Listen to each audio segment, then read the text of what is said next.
karibu Kenya, hand in hand. So here we go, yeah.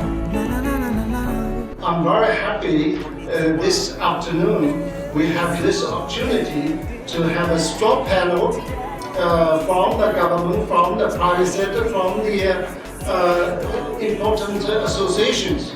I'm glad to have this opportunity today to explore and deliberate together on how to best implement our mandate, ISLD, in line with Agenda 2063, which is committed by leaders of this continent. Come, there's no limit.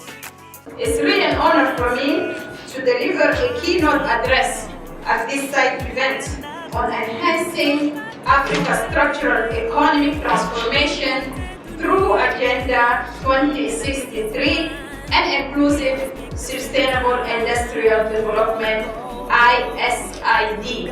Grow, grow, grow.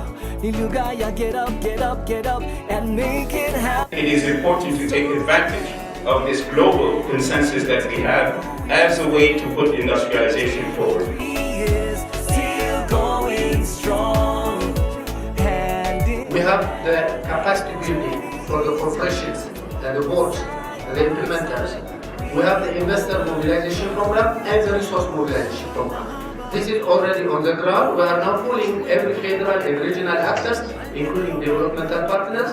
In this regard, it is worth to mention that the Development Bank of Ethiopia has earmarked about $2 billion for leasing.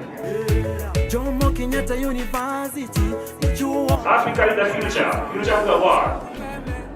Under the strong guidance and support of Unido, African Union government, we have to make best efforts to contribute to Africa.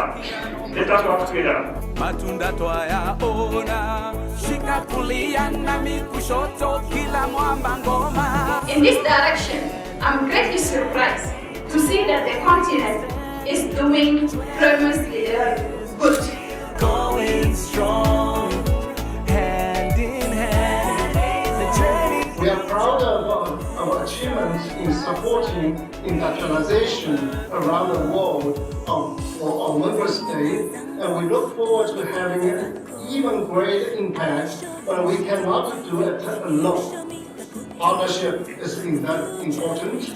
Partnership with the government, partnership with development institutions, partnership with the private sector associations is important for us. We're strong as united, as weak as divided. Tunajua binadamu sahau, we're reminded. For whatever, kuna afya bora.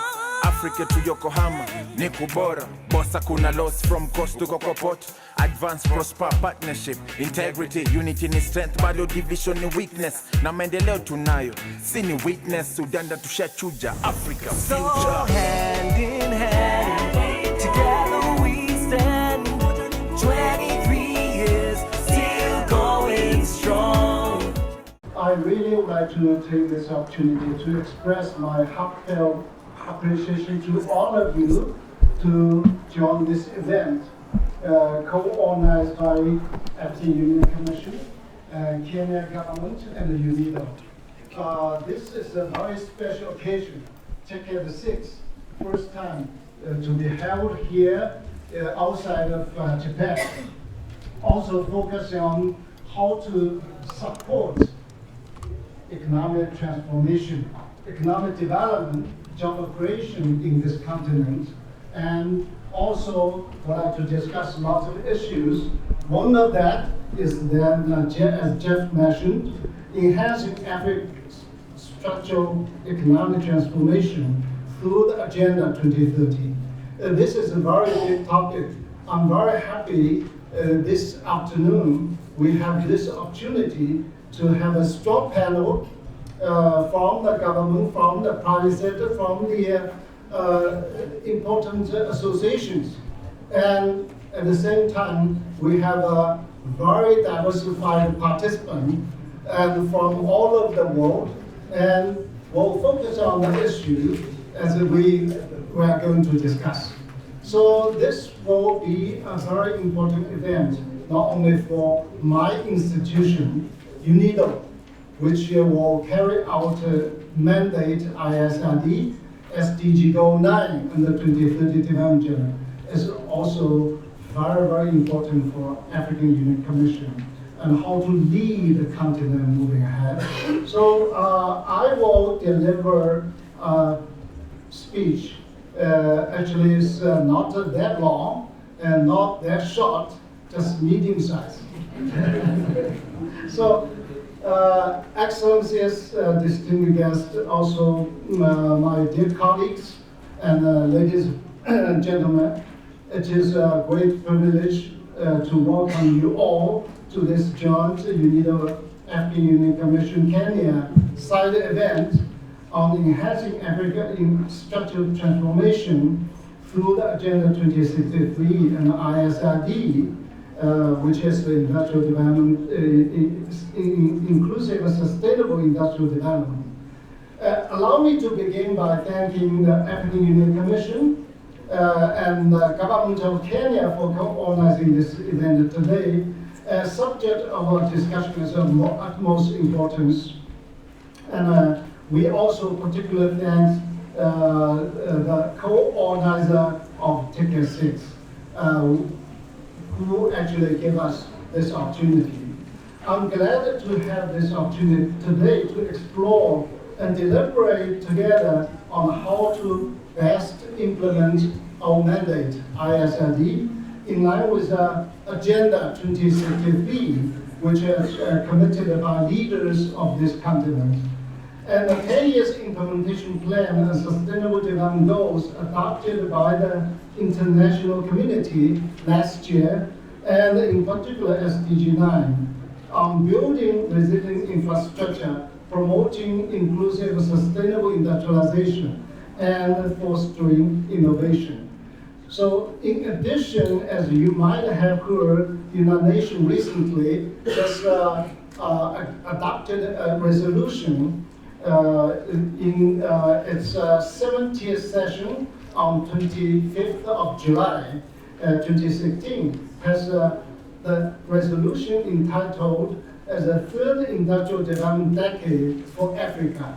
In short, it's IDDA 3. And the resolution calls for the concerted effort among stakeholders to support Africa's industrialization agenda. So, colleagues, friends, momentum and the support for industrialization, as we have seen, have never been so great. And I believe that the current environment provides an opportune time for us all to enhance our efforts to help Africa industrialize. Growing at around 5% per year over the last 15 years, and with its collective GDP standing at $2.5 trillion today, the continent has one of the world's fastest growing regional economies. The proportion of people living in the poverty has fallen from over 50% in 1981 to less than 45% in 2012. This coupled with continent's emerging middle class, which has grown to some 350 million people, 34% of the Africa's total population, and is projected to reach 1.1 billion by 2060. The consumer spending in Africa, colleagues, it's a very encouraging information, primarily by the middle class, which estimated $1.3 trillion in 2010, 60% of the Africa's GDP, and it's projected to double by 2030. The middle class is helping foster private sector growth in Africa, offering a key source of demand for goods and services supplied in the private sector. There are also a number of interesting aspects that are taking place in this continent, and if harnessed properly, could lead to a very vicious development cycle. For instance, with a rapidly growing population, increased urbanization, and what is soon to be the world's largest workforce, there's an opportunity for Africa to be transformed in a global economic powerhouse. The young and the growing workforce from about 670 million today to 1.6 billion in 2060 will provide the opportunity to reap a demographic dividend through the inclusive and sustainable industrial development. Thanks also to considerable progress in improving the business environment, the private sector in Africa is currently generating 90% of all jobs and 2/3 of the investment, 70% of output. Concurrently, the time required for business startup has been significantly reduced. Africa is also emerging as an attractive investment destination. Very good news, and a key market for goods and services. With a working population set to overtake both China and India in the coming decade, and improving business environment, Africa is becoming a next frontier market, which is so big with big potentials. However, colleagues, friends, while the overall outlook for Africa is bright, challenges remain. And economic growth varies across the continent, and not all the Africans are benefiting from the growth, this 15 years growth. And the underemployment in Africa is high overall for young and women. They are especially acute. Although the size of the middle class increased remarkably, generating a consumer boom and higher domestic investment, many people, colleagues, still struggle to make a living. And this indicates the growth experience in Africa over the past decade, important as it is, in the fight against poverty, has been neither structurally driven and sustainable nor fully inclusive. In order to significantly transform the economies of Africa, it is paramount to enhance value addition to abundant minerals, agricultural resources through the processing and manufacturing. In particular, Africa needs to take advantage of the opportunities presented by participation in selected global regional value chain to move beyond producing raw materials and building dynamic and competitive manufacturing sector. Linkages to regional global value chains present opportunity to access new market for value-added products, both in the continent and externally, and create sustainable jobs and stimulate inclusive growth. For Africa to access benefit more from the participation in global value chain, the new innovative strategies need to be deployed. And this would require carefully tailored measures aimed at attracting FDI, building local capacity, fostering private sector development in manufacturing and primary input processing. Structural transformation also requires innovation to overcome deficiencies and in infrastructure development, which is so important for economic development, structural transformation. And also investing in education, training, improvement of skills, technology, information is imperative. So Africa now lags behind. We're seeing something in this world, but could leapfrog to new sound technology, drawing on the best innovations from around the world. The country here can pick up the best part of all the countries developed for so many years, and to driving itself faster than those countries have gone through the decades. A strong infrastructure is a crucial factor for structural transformation, productivity, and growth. While the continent has experienced tremendous economic growth over the past years, serious infrastructure shortcomings hamper business growth and regional competitiveness. So this is a very important area.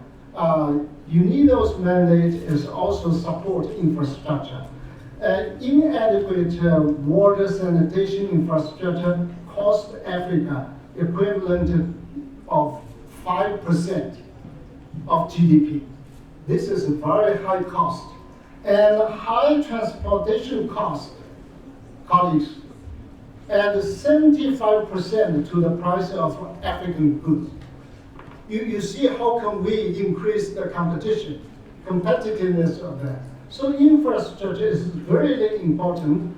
Together, underdeveloped infrastructure has been estimated to shave off at least 2% of Africa's annual growth. And this is very costly.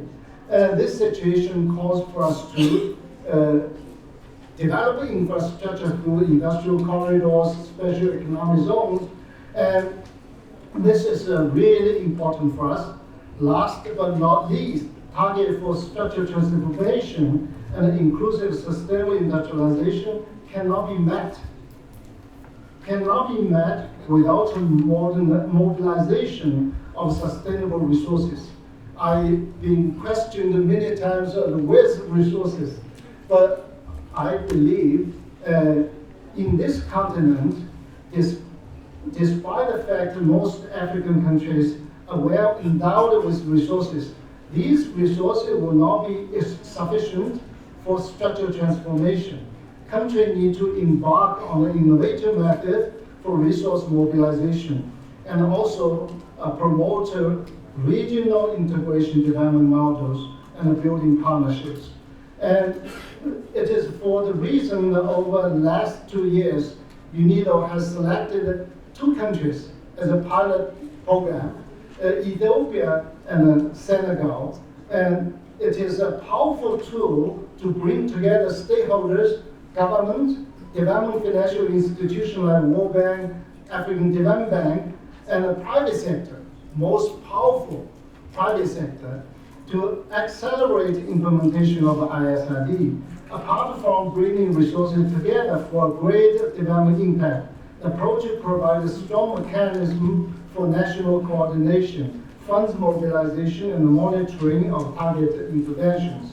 The approach is being piloted into 2 African countries, and we are expecting that to 3rd country in Peru as a middle-income country in Africa region, in LAC region.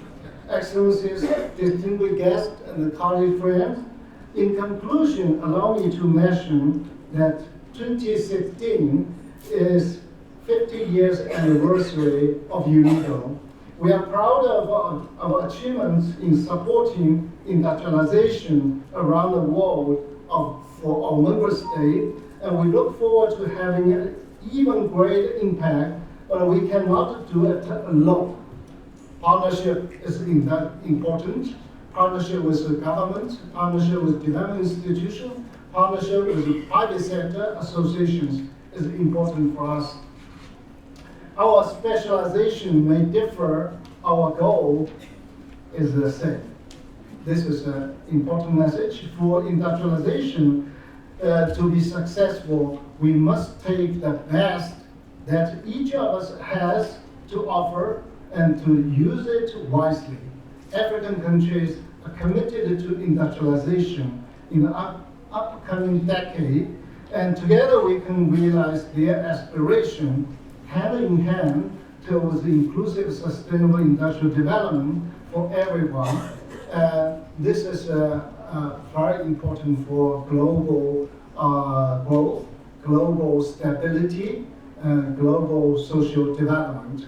So I really would like to commit ourselves once again.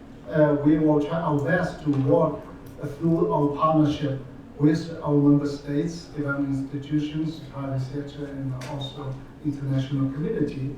I once again extend our appreciation to all of you for participation of this event. Thank you very much. Jeff, I hope my statement is not long enough. Perfect. Oh, not shouting. Just speaking. Thank you very much. Once again, ladies and gentlemen, Lee Yong, the DG of the United Nations Industrial Development Organization. I learned that in Eugene, there's too many acronyms. Forgive me. Mr. Yong, you made some really profound statements there. I mean, it's incredible that what you said, Africa will surpass India and China in the next decade. Very profound. But it's true because 7 out of the 10 fastest growing economies are right here in Africa. I think that's why a lot of people are here from overseas, a lot of first time visitors to Kenya.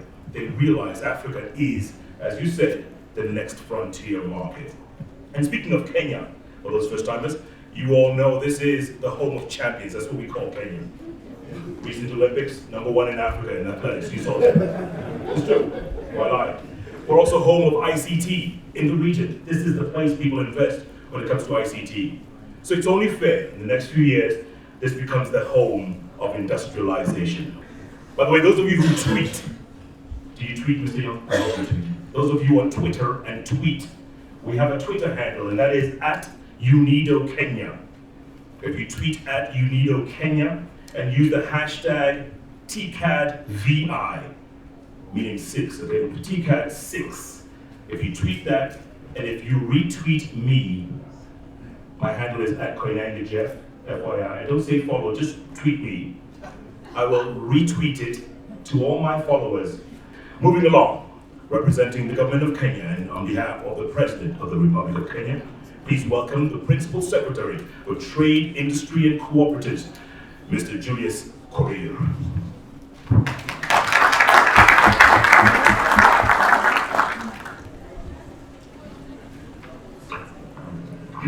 Thank you, Jeff, Director General Unido, Lee Yang, all the distinguished guests, ladies and gentlemen, good afternoon again. I'm here to pass a message from His Excellency, which he passed through my Cabinet Secretary. And unfortunately, a few minutes before this meeting, my CS was called upon to receive one of the dignitaries who is arriving in a few minutes at the airport. So that is why my Cabinet Secretary will not be with us. So I've been given a very simple task, but very enormous in the sense that it's the message from His Excellency. So I'll read it as it is, and then we will talk later when my time comes. I'm happy to join you today in celebrating a rising Africa. Over the past decade, African leaders have continued to exhibit unrelenting commitment to uphold stable macroeconomic framework and setting up a business environment that is favorable for foreign investments and infrastructure upgrading. It is thus convincing that Africa continent is set to rise to the dawning potential of moving away from resource-driven economies towards a diversified and productivity-driven economies. The new phase of Africa economic development is expected to influence and rise in a new generation of African entrepreneurs who are technology-oriented, capable to impact global technology developments. Despite these emerging realities, Africa's industrial landscape has continued to be poor compared to other regions, yet globalization and deep integration offers African countries considerable potential for future growth through industrialization. It is therefore imperative that all stakeholders in Africa's transformation agenda endeavor to shed light on factors that have continued to hinder realization of such potential and design ways to an emerging continent. It is also notable that for the entire region, financial development, economic development, labor market flexibility, and real effective exchange rates are clear determinants of industrialization. These are key determinants even when one dissects the continent into sub-regions. The importance of this sector is also exemplified by Africa's own Development Agenda 2063.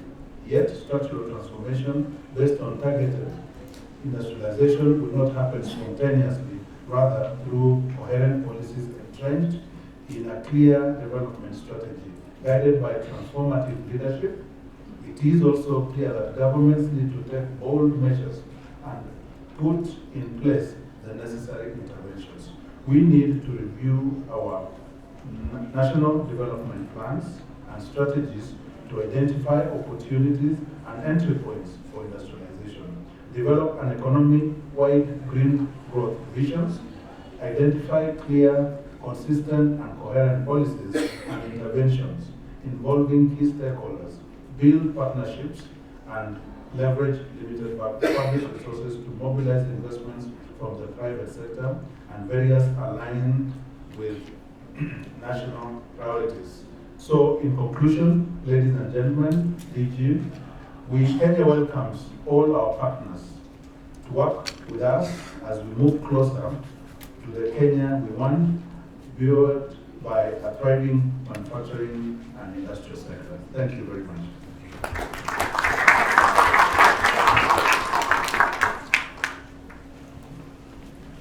Mr. Korea, thank you. You read that speech really well on behalf of the Minister. Well done. Now, ladies and gentlemen, I'd like you to focus to my right, your left. We're going to have a signing ceremony, an MOU between Unido and JETRO, Japan External Trade Organization. I'd like to ask Mr. Lee Yong and Mr. Hiroyuki Ishige, Chairman and CEO of JETRO, to come to this table where you'll sign your MOU.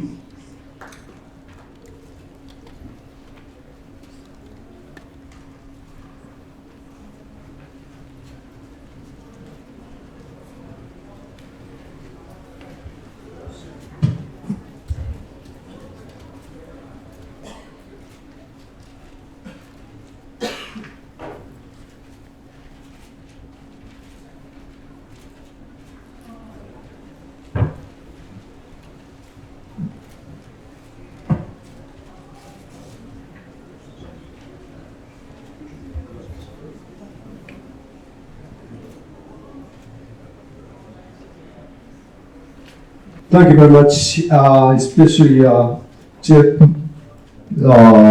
Can I say your last name? It's difficult to pronounce. Sorry for that. Great moderator. Anyway, please add the a new abbreviation JETRO to your list. JETRO is the Japan External Trade Organization. That was built in 1958. The almost same age. You know, we have the 7 offices in Africa. So a major function of our organization with regard to Africa is to attract Japanese companies to this continent. Currently, there are 700 Japanese companies located in Africa. Do you think it's big enough for you to make to work there? So we try to attract more Japanese companies to Africa. Because recently we established the 7th JETRO office in Ethiopia, Addis Ababa. The opening ceremony was held 20th of July. To that ceremony, Prime Minister Hailemariam participated in that, and he made a great speech. Actually, he had a very bad cold and wearing a coat, and in spite of that, he participated in the ceremony because he thought this is quite important. I mean, this office is quite important for the Ethiopia to be industrialized. He attached great importance, Kaizen. Kaizen philosophy is now shared by all the Ethiopian people. Kaizen is, Japan is the home country of Kaizen, but it is now transferred to Ethiopia, probably through Unido to all the African continent. So based on this MOU, we'll be able to enhance our cooperation, and we'll be able to make a greater contribution to the development of the African Thank you very much. Well, Your Excellencies, Excellency Mr. Lee Young, the Director General of Unido, Excellencies Minister here present, Captain of Industries, the private sector, which is a key that we need you actually to transform this continent, gathered here, invited guests, ladies and gentlemen. It's really an honor for me to deliver a keynote address at this site event on enhancing Africa's structural economic transformation through Agenda 2063 and inclusive sustainable industrial development, ISID, focusing on fostering partnership between the private sector on one side as well as the public sector, including African government, Unido, and the African Union Commission. Let me just say, this event is very much appreciated by the African continent. That's why you witness that we have received a statement from the President, President Uhuru Kenyatta, and also the chairperson of the African Union, who was supposed to be here, but unfortunately she couldn't be with us. So I'm here to hopefully, do a good job to represent her on what she thinks is good as really focused on industrialization. Since the turn of this century, Africa's narrative has changed from that of a troubled continent to a narrative of a continent on the rise, fueled by the commitment of its member states to its development as well as through its support of our partners. According to the International Monetary Fund and the African Development Bank, African countries grew at close to 6% a year over 2001-2008. Recovering swiftly from the global financial crisis of 2008, Africa rebounded with a strong growth rate of 4.6 in average. The Economic Commission of Africa forecast that this robust annual growth of nearly 5% for Africa is to continue, making it one of the fastest growing continents of the world. In spite of this, however, a growth fueled by a commodity boom alone and based on export of raw material did not translate into economic diversification nor structural transformation that would have led to faster social development for the African people. The sustainability and inclusivity of Africa's impressive recent growth depend on the structural transformation of its economies through enhanced productivity and greater diversification of production and export. Yet, manufacturing still accounts for a meager share of African overall GDP compared to East Africa a few decades ago, where the foundation for dynamic growth were laid by the formation of a dense production network. Missing in Africa is a deep integration into the global economy, as well as the modernization of our agriculture. Recognizing these challenges, one of the major outcomes of the 6th joint annual meeting of the Economic Commission for Africa Conference of African Ministers of Planning and Economic Development, and also African Union Conference of Ministers of Economic and Finance in 2013 was an unanimous recommendation to pursue commodity-based industrialization. This is an impetus for Africa, aspiration for structural transformation.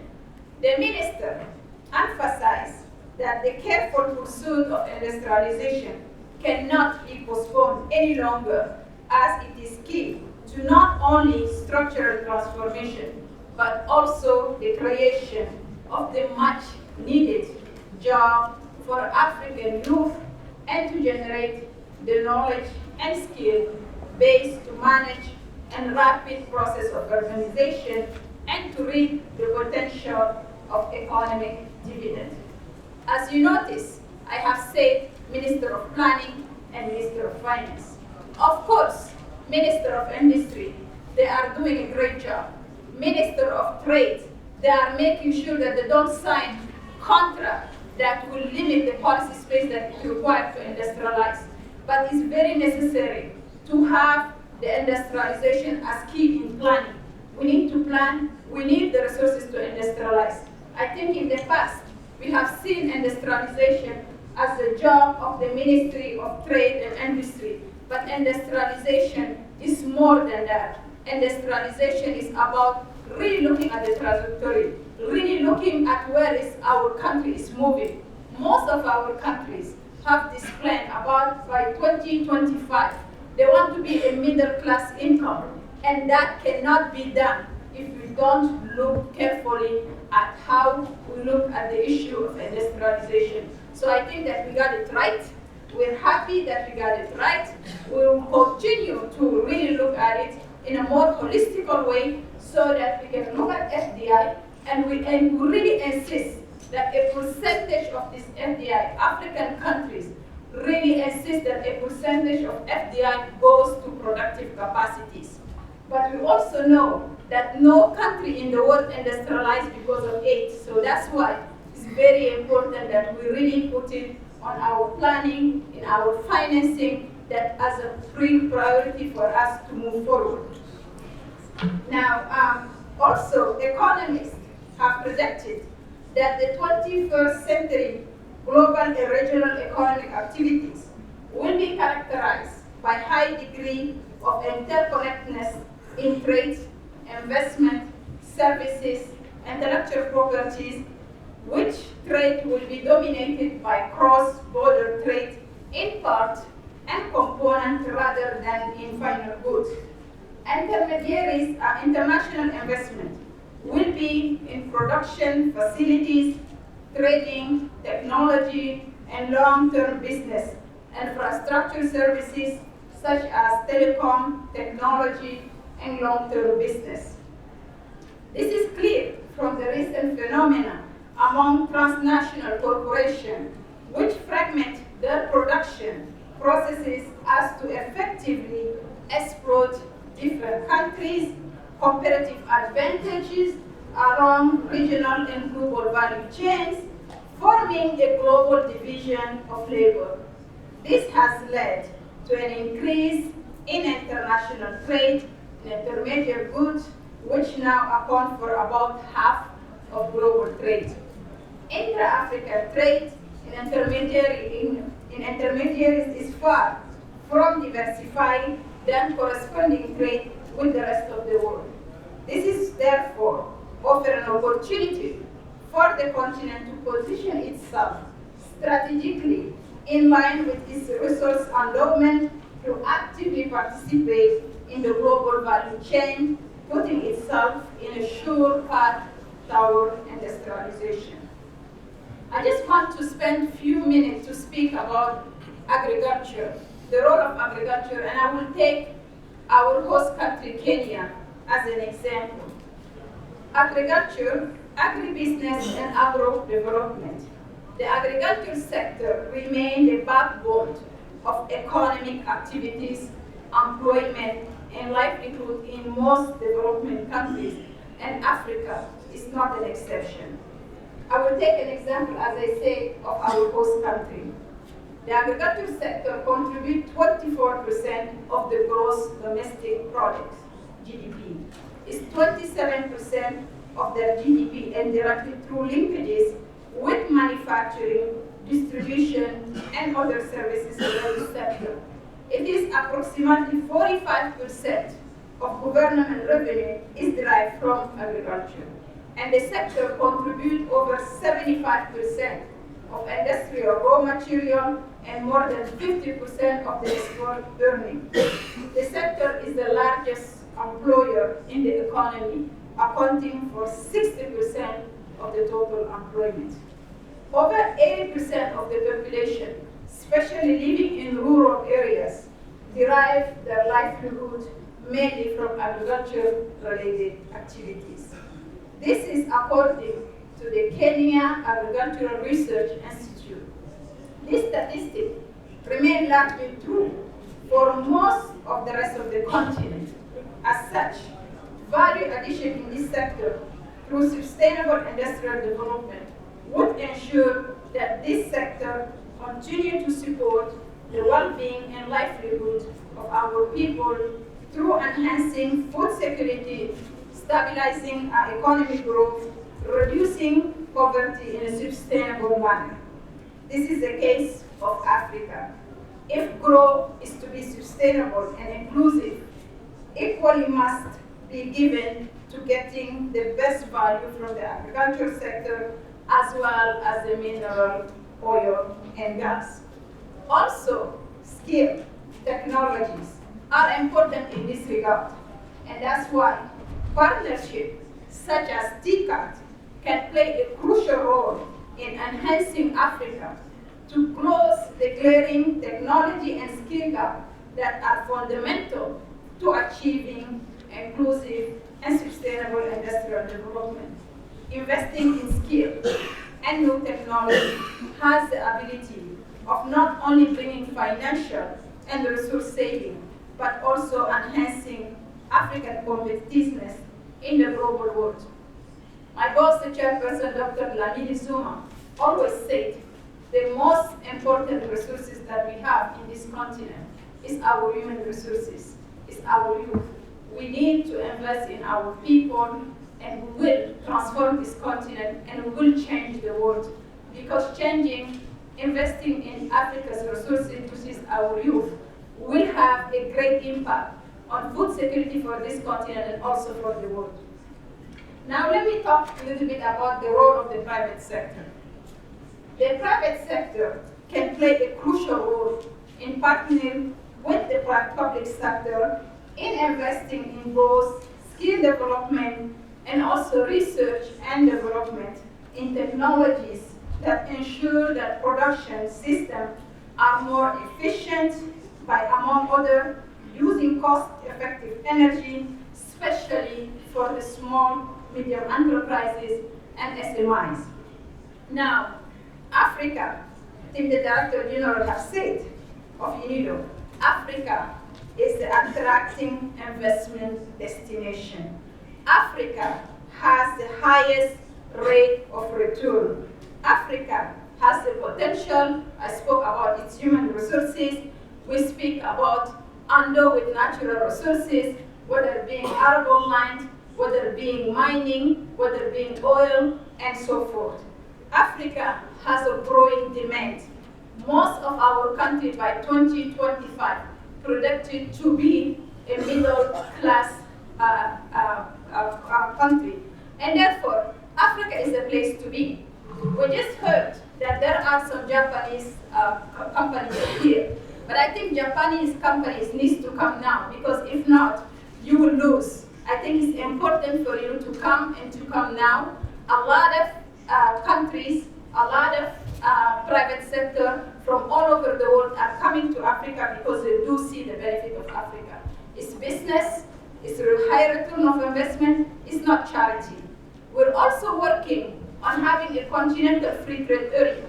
That continental free trade area will bring one market for Africa, which means that any company can be anywhere in Africa, produce in Africa, and ship in Africa. You will no longer will have 54 fragmented small countries. That will help us to address the issue of infrastructure, of road, of trade facilitation. We have signed a trade facilitation agreement, as you know, with the World Trade Organization. We're working on implementing that. I think this is something good that we need to know about it. Another thing that I want to really say about, especially improving the environment. I want to say that, regulatory reform will make doing business easier on this continent.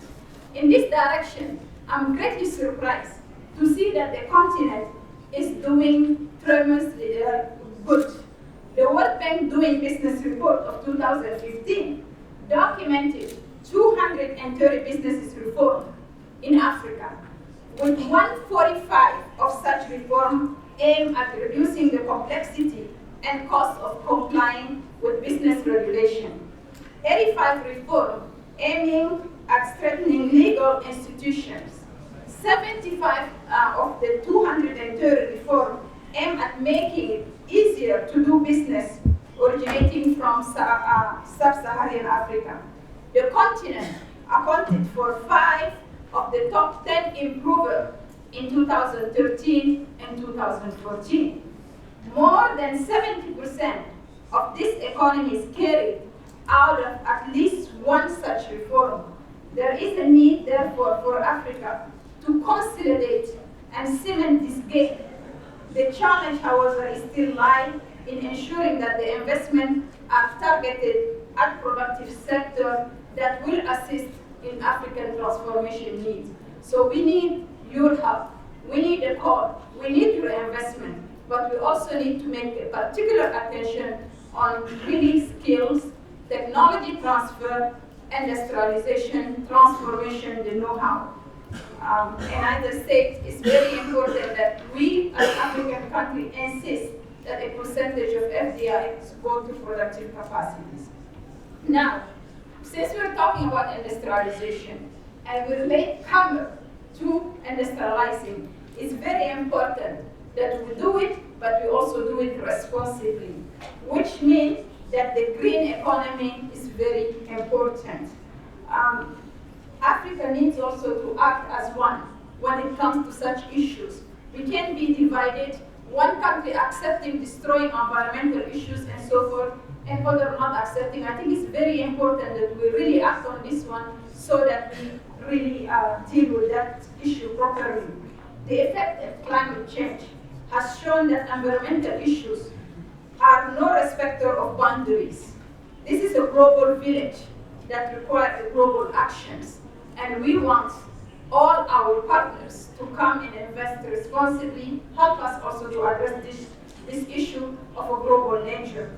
I would like, therefore, to recall also the Declaration of Lima of 2nd December 2013 and stress that indeed ending poverty can only be achieved through strong, industrial, inclusive, sustainable, and resilient economic and industrial growth, and the effective integration of the economy, social, and environmental dimension of sustainable development. Allow me to conclude by saluting the political that will prevail among African leaders in ensuring that the continent indeed industrializes. It is this commitment that was recently reflected in the African Union Executive Council decision during the just concluded July 2016 concluded AU Summit in Kigali, Rwanda, which the African Union head of state and government were requested to declare 2019 as the year of Africa structural transformation through industrialization and mineral resources development under Agenda 2063. It is my sincere hope that this high-level forum will give a further impetus to the continent to forge ahead with this agenda and enhancing Africa's transformation agenda through inclusive and sustainable industrial development. I thank you for your kind attention.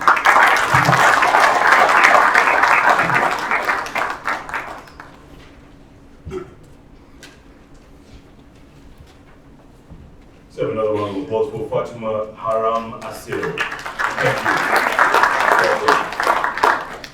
So ladies and gentlemen, this brings us to our second session of the afternoon, and this is 3 panel presentations. I'm going to call individuals up, and they'll give us their presentations on various successes, Unido and otherwise, across the continent. So the first one, on something called PCP, which Lee Young talked about earlier on, Partnership Country Program. There's 2 Unido examples in Ethiopia and in Senegal. And here to present PCP as a tool to promote inclusive and sustainable industrial development. Please welcome Mr. Tijan Boye, Program Officer, Unido. Thank you very much. Yes.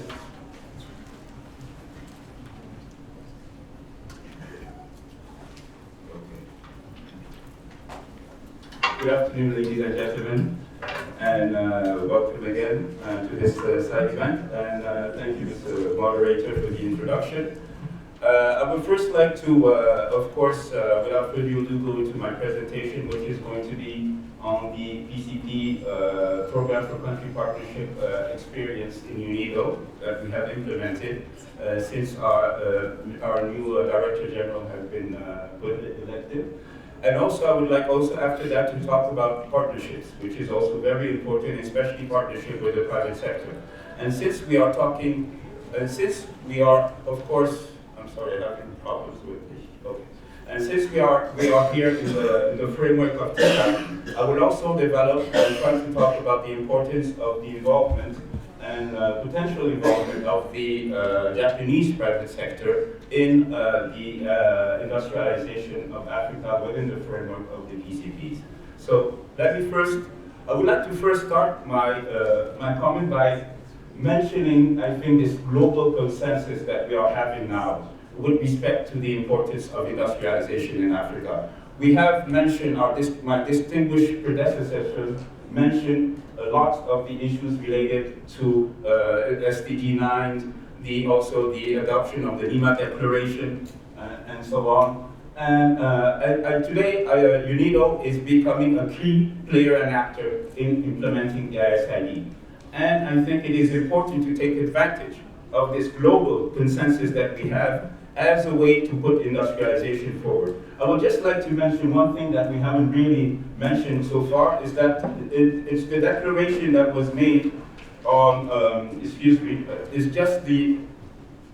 we'll just talk about the third industrial development decade for Africa, which has been adopted by the UN General Assembly in July 2016. And this is a very important, I think, adoption, because it's a joint resolution, first of all, that has been generated through a global partnership for the implementation of the 2030 Agenda in cooperation with the African Union Commission, the Office of the Special Advisor for Africa, the United Nations Economic Commission for Africa. And it gives actually Unido a great responsibility when it comes to industrialization. First of all, in terms of developing, operationalizing, and leading the implementation of the IDDA 3, fostering partnership with Unido development system, and 3, to scale up our technical assistance to African countries with its ISID mandate. Now, it is important to mention the importance, again, to reiterate the importance of partnerships for Africa's industrialization. We all agree today that no one partner can solve by itself the immense challenge of Africa's industrialization, because we have each one of us, limited impact. So therefore, ISID, we strongly believe that can be only achieved through coordinated efforts of governments, foreign and domestic private sector, development and business partners to rationalize limited and technical financial resources. And of course, we think that through the program for country partnership, that the country partnership framework that Unido is proactively identifying new partners and supporting the coordination of multi-stakeholder partnerships that contribute to ISID. Of course, now I would like to speak about the PCP framework as a way to promote partnership for ISID. The partnership,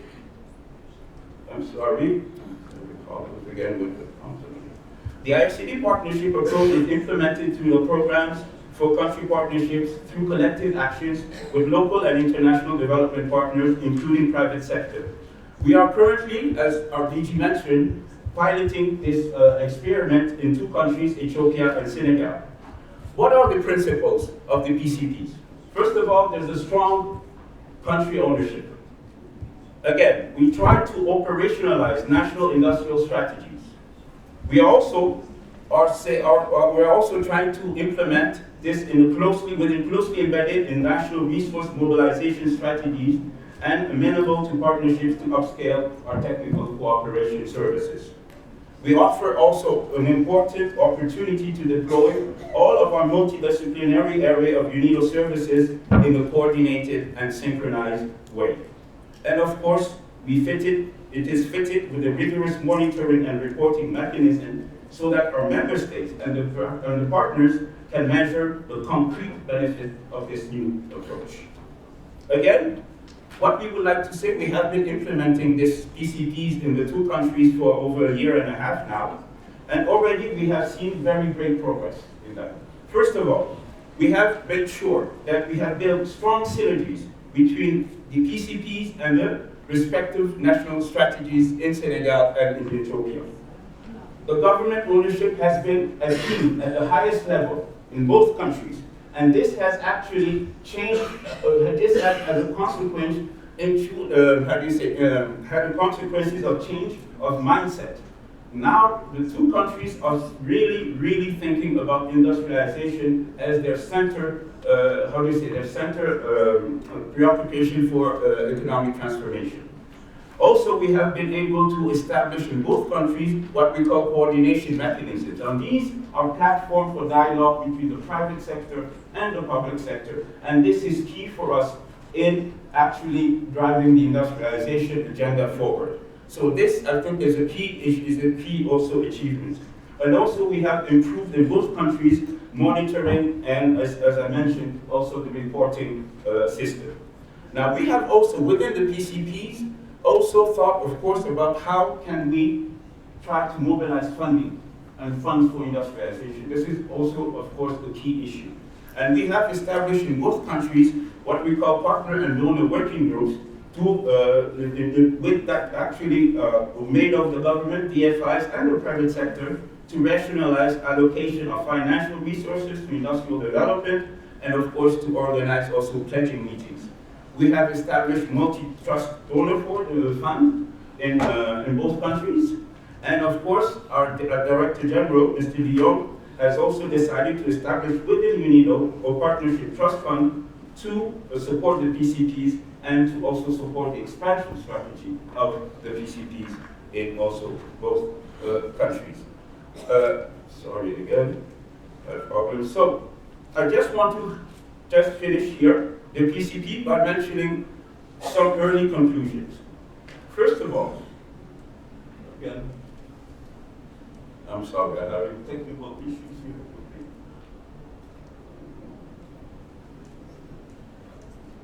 I know the technician doesn't seem to.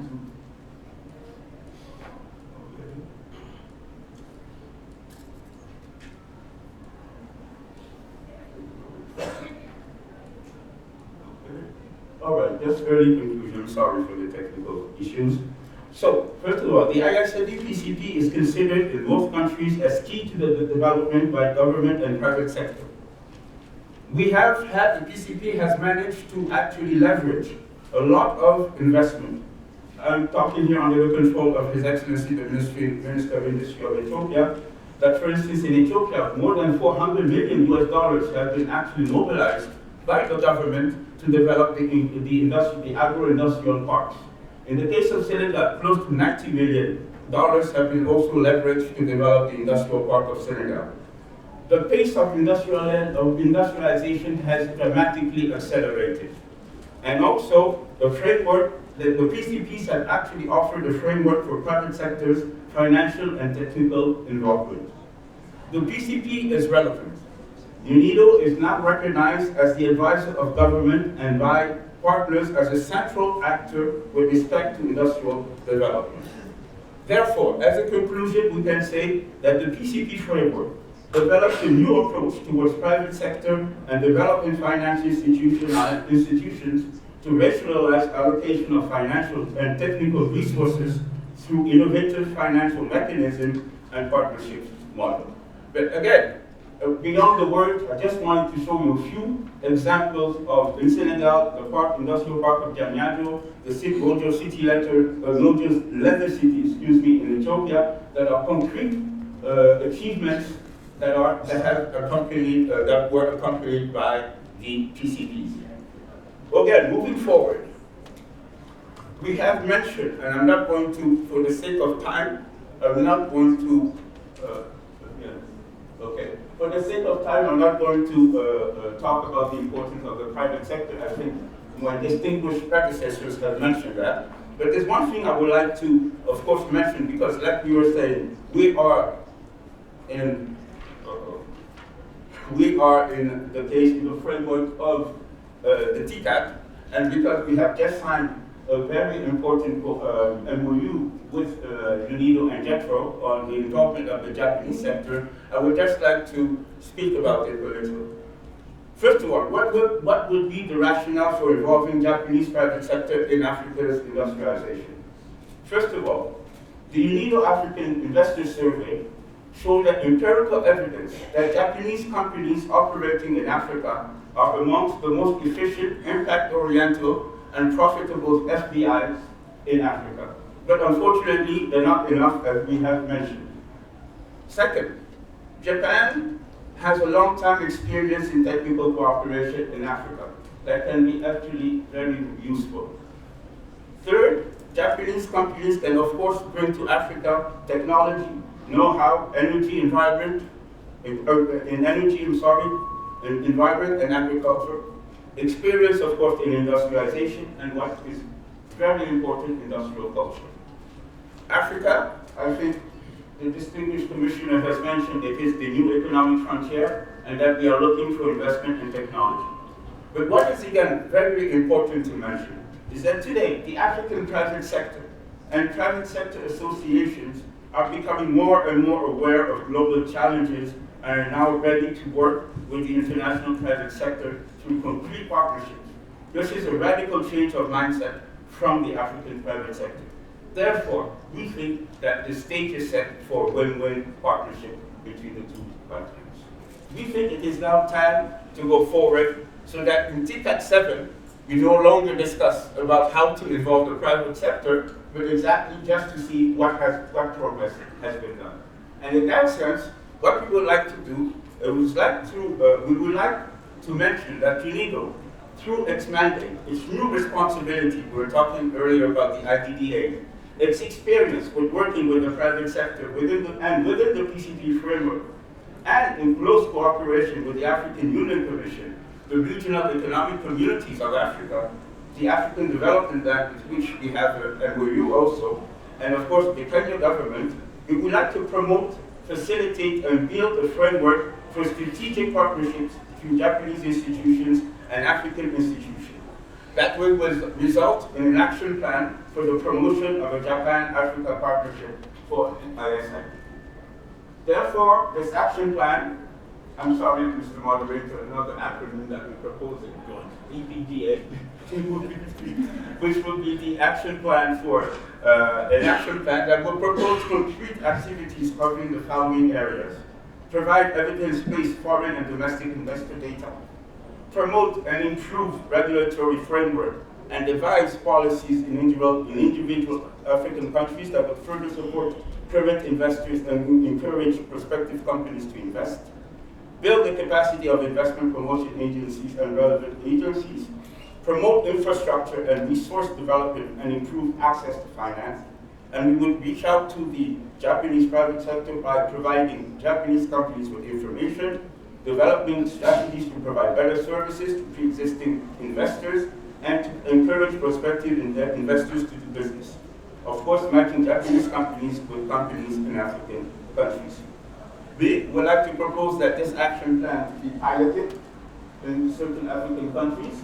The two PCP countries could be one of the areas where it could be piloted. And of course, the AAC, because we are here in Kenya and that we have already, there's a lot of potential here in the East African Community region for the development also of this type of partnership. So the action plan will also set up the framework for the coordination of different partners involved, the ones that I have mentioned, but we also feel very much that this action plan should be very much embedded within, of course, the Ticad plan of action.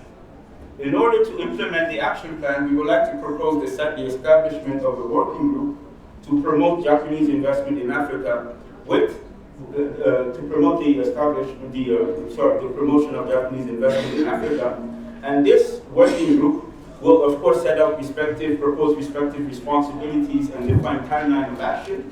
It would also supervise and monitor the implementation of the action plan, namely identifying the issues needed to be addressed, and develop, of course, implementing strategy to promote further business activities. It will collect information about the current situation of investment in Africa by using surveys from investors in Africa and sharing this information with private companies, national governments, and other agencies. We would like to develop, of course, an evidence-based plan on how to address challenges in African nations and supporting national governments to implement specific reforms through the PCP approach. Of course, the composition of this working group should be reflecting the partners that are involved in the implementation of the action plan. I would like now to end my presentation, and it is just open for to open up discussion on PCPs, partnerships, private sector partnerships, and of course promoting investment and Japanese investment in particular. I'm sorry, Mr. Rich, look like it's not that long, and I'm sorry for all the technical problems, and I would like to thank you very much for your time. Thank you. Thank you, Ticad Moye. Looks like we could need some technical assistance to our technical team over there. Ladies and gentlemen, because of time, we're going to skip the other two presentations and go straight to the panel discussion. So, I'm going to call upon my guests for this panel discussion. Going to call on them individually. You give you a quick presentation and take a seat.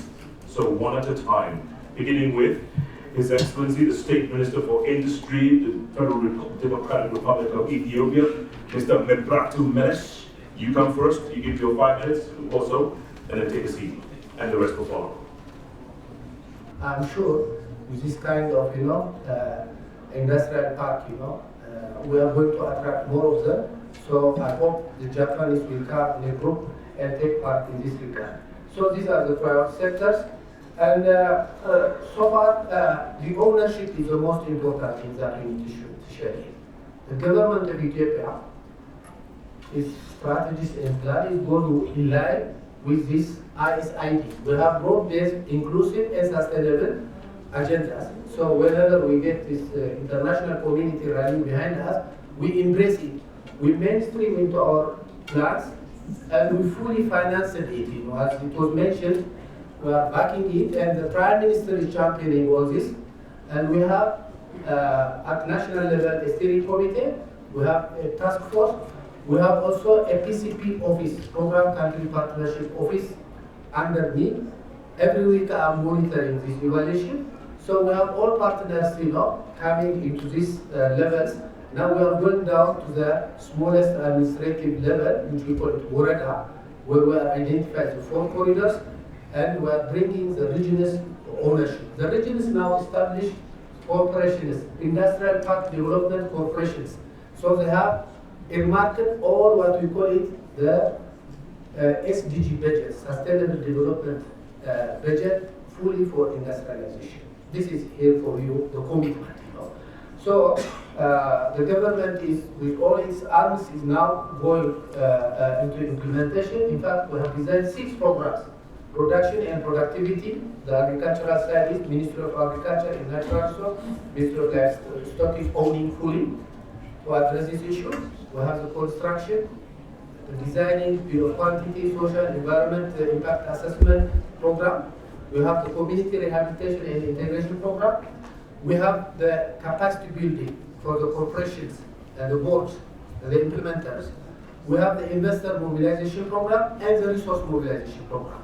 This is already on the ground. We are now pulling every federal and regional actors, including developmental partners.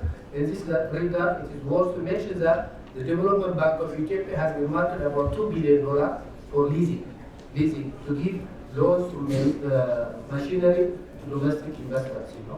Of course, there are many actors now contributing to the trust fund as well. Trust fund is established already. In this regard, they have to recognize Unido, FAO, ENDP. All these are contributing. We are pulling every actors, and of course, we are also aligning ongoing initiatives.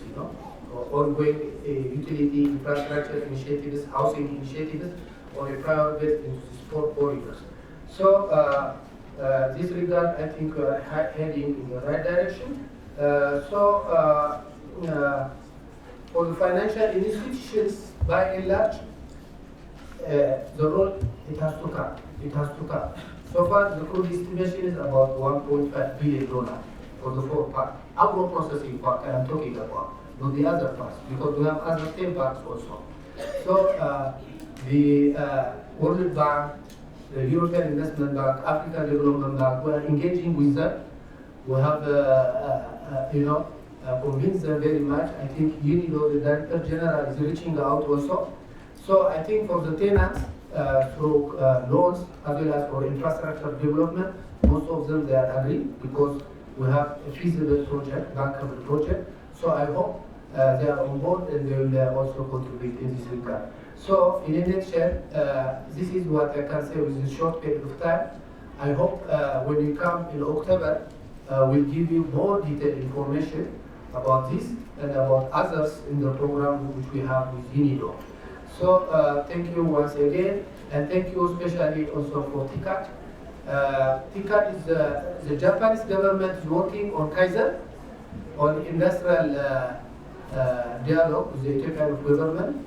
So we want to share also this for other African countries, and I hope we are not alone. Ethiopia finishing and then say let us share this side by side as we implement. We are sharing. We have been to many international and national platforms like this, and we are really also in future to share with many African countries, because our responsibility not only to successfully demonstrate this, but also to share with the other Africa, because we need to grow together through what they call it the Ticad, COMESA, through the free trade agreement, and of course Africa as a whole, we have a lot to develop together, especially through regional value chain. We need to share experiences. Of course, this part of Africa, through infrastructure, is linking to each other through road, power, railway, and so on. This will help to boost, the cooperation further, among the countries. So I thank you for the chance.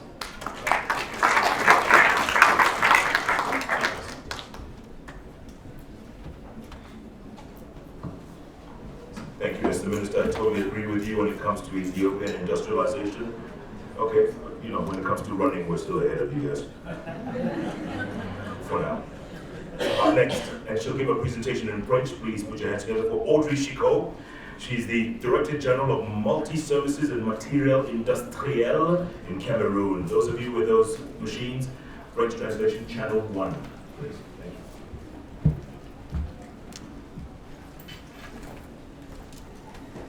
Thank you very much.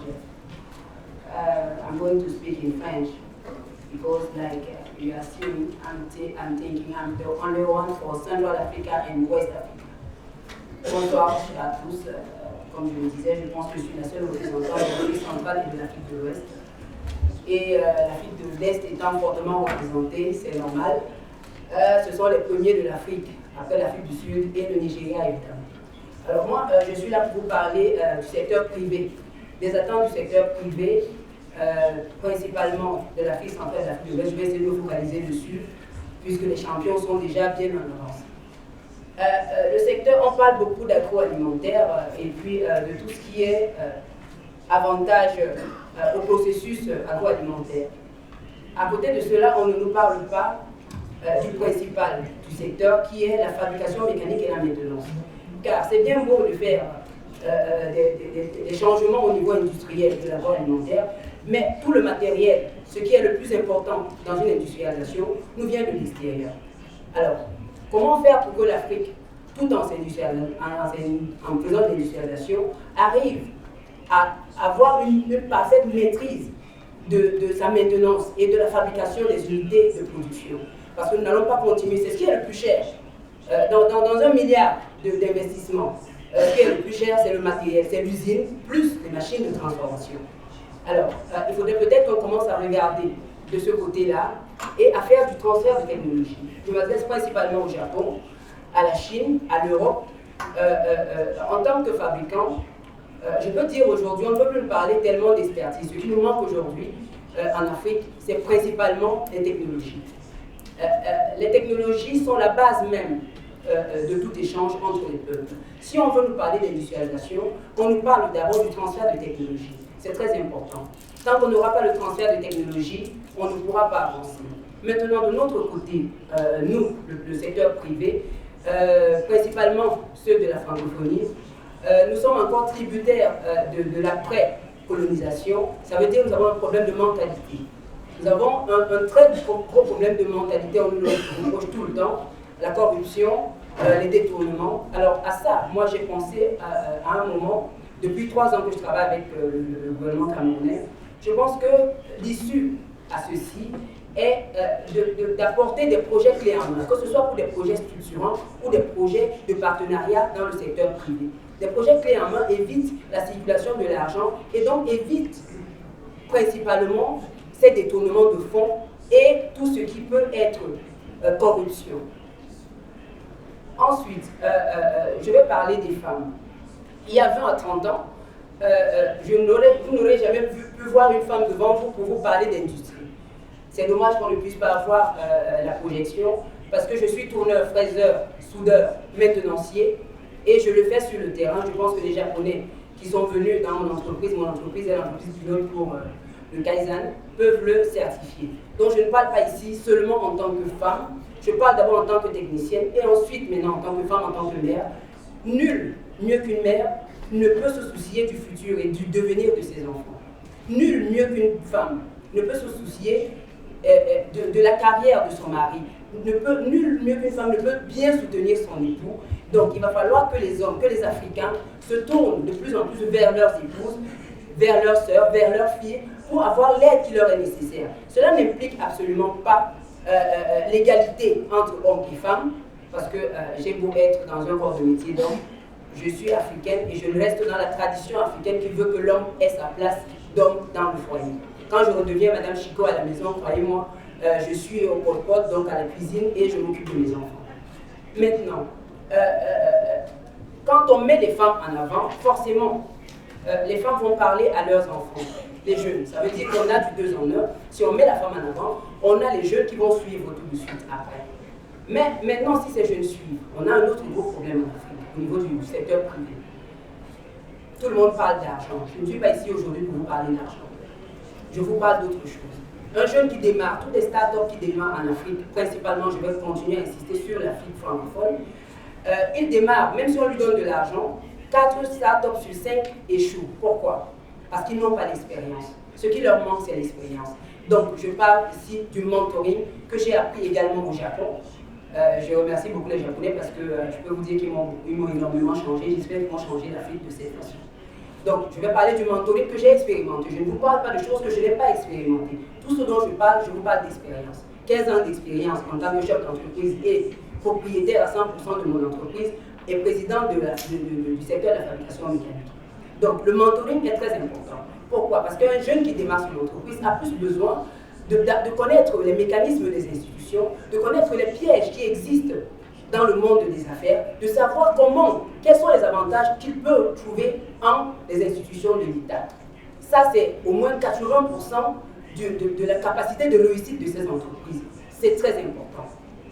Et en dernier, je vais insister sur les projets clés en main pour chuter sur le Kaizen, pour pouvoir respecter le timing de Jeff. Désolé pour le traducteur, je vais très vite, mais c'est le temps. Alors, on va parler un peu de ces projets clés en main. Aujourd'hui au Cameroun, principalement, je vous parle de ce que je vis, de ce que je suis. Tous les projets clés en main sont visibles, viables.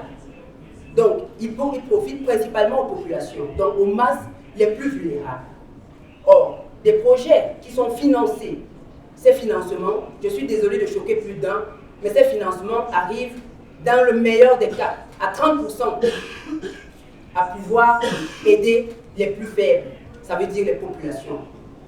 Donc, les projets clés en main peuvent franchement nous aider et cela n'en déplaise aux politiques, parce que ça aussi c'est un facteur très négatif.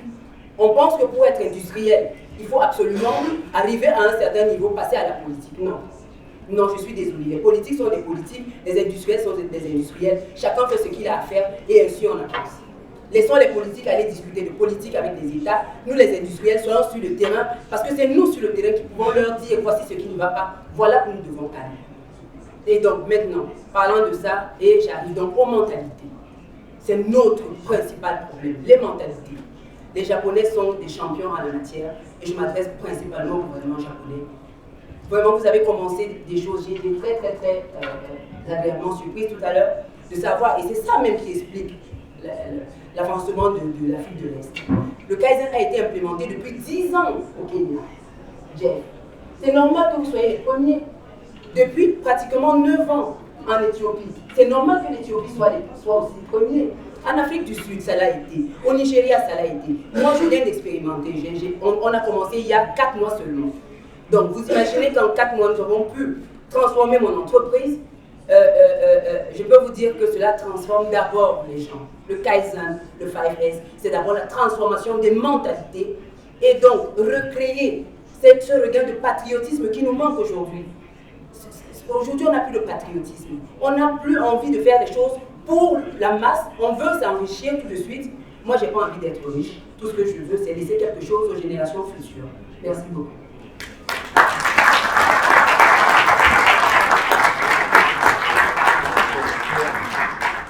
Merci à vous, Audrey. Merci très fort. Formidable. Félicitations. Hein? Merci beaucoup. Bon, moving right along, please welcome the CEO of the Kenya Association of Manufacturers, Ms. Phyllis Wakiaga. Your turn, you take a seat and we move on. Thank you. Good afternoon, everyone. Audrey's presentation was very animated until I want to learn French. Because I think it contributed to that. But thank you very much for this afternoon. I think we're having very interesting conversations. The main thing for me is what is the role of private sector? Because everyone is speaking and saying that private sector will need to play a very central role. What are we going to do to ensure that the private sector is at the front line in all our countries and all our governments, in policy formulation, in the conversations that we're having as we do what we do in our governments? Because if we're going to be able to attain the SDGs, the ISIDs that we're talking about and everything that we're talking about, we need to have private sector really at the front line. And I want to mention that in Kenya, that is something that we've done quite successfully. We have the PS for industrialization now present here, and you can attest to the fact that the government has been key in ensuring that the private sector is involved in decision making. We have something called a presidential roundtable, almost every 3 months or at least twice a year, where the president listens to the private sector, identifies the challenges that are affecting the private sector in the country, and out of that comes up with ways to improve the ease of doing business and how we run our businesses. So I think we're going to develop as a continent. We're going to have sustainable growth and development. We really need to put the private sector at the heart of policy development, of stakeholder engagement. And I urge all governments present to really look at that because it's something that is working very much in Kenya. The issue of private sector also, in my view, is something that is not recent. As the Association of Manufacturers, we've existed since 1959. So for 57 years, we've been having dialogue with government, identifying challenges affecting industry, coming up with priority sectors that need to be streamlined and addressed. So I think having private sector at the center of all these conversations is also going to be key. Another thing I want to mention is the fact that it's important that we align the policies at national level to the SDGs, to the ISIDs, and to ensure that they're sustainable. One of the speakers earlier spoke about industrializing and remembering that we have to have green economies, because it doesn't make sense to industrialize and at the end of it we have no environment to talk about. So putting industrialization and issues of environmental conservation, sustainable development at the center of our development is going to be critical. Kenya has recently signed into law the climate change policy and the act, which are going to be implemented to ensure that even as we grow as a country, we put into consideration the issue of green growth.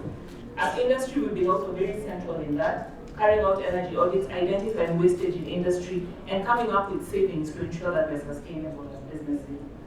The other issue that I think would be critical and the roles that we can play jointly is the commitment of resources towards industrialization. I know different governments are putting in place flagship projects and coming up with a lot of industrialization priorities and allocating resources, and I think that is going to continually be very critical. The other key role that we need to play is also fostering of business partnerships and enhancing trade across borders. When we speak as Africa, our trade within ourselves is still at about 12%. Internationally, other trading blocks are at about 60%, 50% of trade. So we need to look at trading across borders. What are the challenges? Is it the non-tariff barriers? Do we need to harmonize our standards and address those challenges? Because if we're not able to do that, we will not be able to trade amongst ourselves. We're talking about the continental free trade area that will enable the entire African continent to trade. But if we're having challenges in our regional blocks, how are we going to trade across Africa? So I think looking at the issues that affect cross-border trade is going to be critical. Another issue I want to mention is intellectual property rights. For us to industrialize, we need to talk about innovation. To be innovative, we have to have our intellectual property rights protected, and that is something that is going to be key going forward. The promotion of light manufacturing, which my fellow panelists from Ethiopia have spoken about, which is a priority of the Ethiopian government, and I think all other governments, because light manufacturing brings on board people like the women and the youth who are able to participate in agro-processing, value addition, and it will lead in creation of a lot of jobs. The other thing that is very critical if we're going to grow and industrialize, and not just have growth, but prosperity and inclusivity, is the issue of the SMEs. We keep talking about SMEs and the fact that they need to be included in the entire value chain. As a country, I think the PS will talk about it, but SMEs is one of the priorities in the Kenya Industrial Transformation Program. So what do we need to do for these SMEs to ensure that they get to where they need to be? I'll just share a few ideas.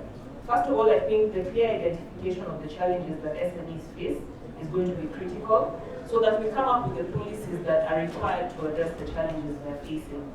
The financial solutions to support local and regional expansion of SMEs is also critical. Local content also to support SMEs, because if we are able to uptake the products that are coming out of our SMEs, we'll be able to spur the growth in those sectors.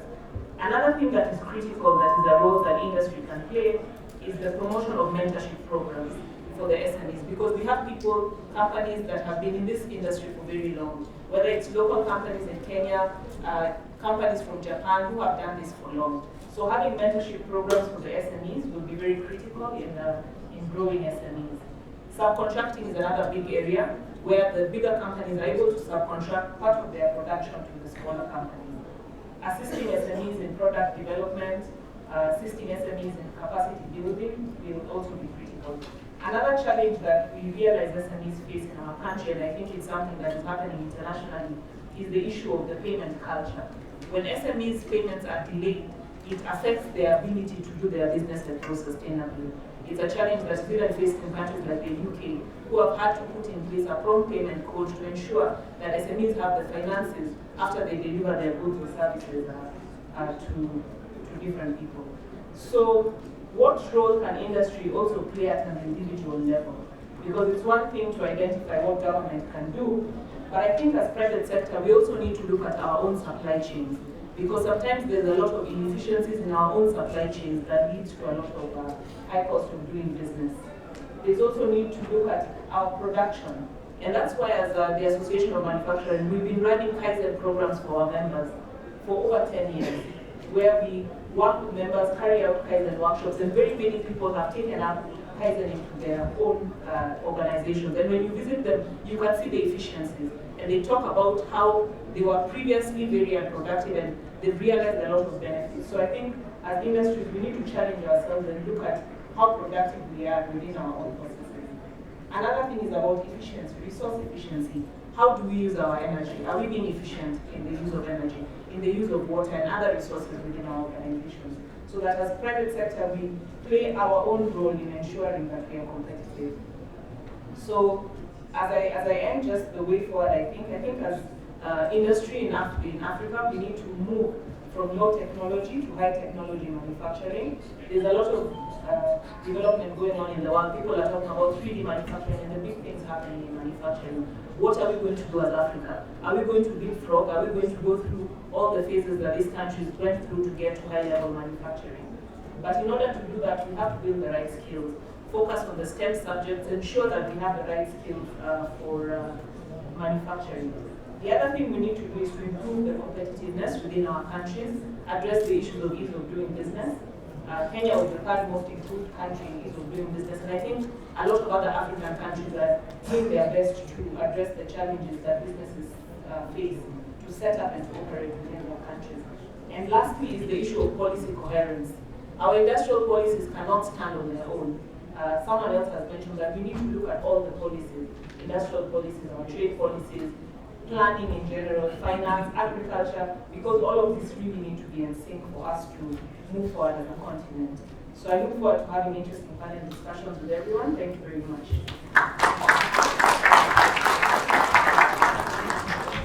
Thank you, Phyllis. Now, please help me welcome Mr. Masahiko Ikeno. He's the President and CEO, as well as Head of EMEA region for NEC Europe.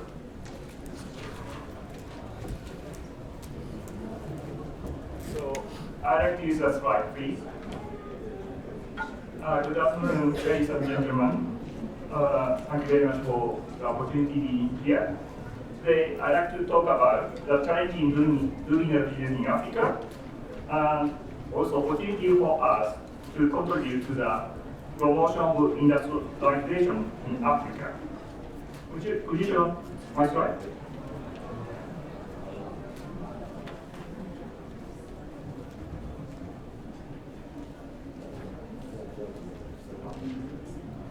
Next page, please.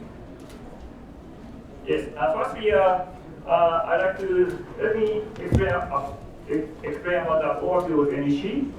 We are information and communication technology company, and we are focusing on the solution for society, targeting to improve safety, security, efficiency, and safety of society by using the power of ICT.